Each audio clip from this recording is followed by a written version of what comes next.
बंदूक दाखवली तर परवाना रद्द करू हा इशारा दादा देत आहे। याशिवाय चारित्र्य स्वच्छ ठेवा असा सल्ला देखील त्यांनी यावेळेस दिलाय।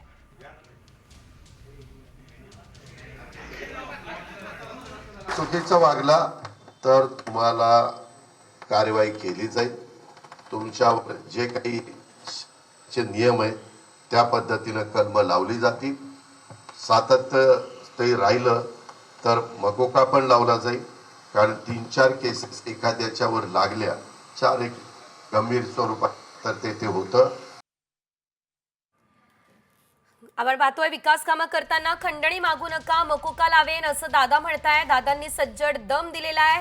दादांचा इशारा मात्र कुणाला आहे? वेडवाकडं काम केलं तर सहन करणार नाही असंही दादा म्हणाले। बंदूक दाखवली तर परवाना रद्द करू असंही दादा म्हणतायत।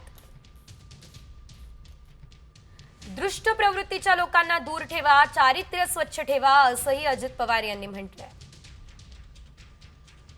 जवळचा असला तरीही चुकीचं वागू नका असंही अजित पवार यांनी यावेळेस म्हटलंय।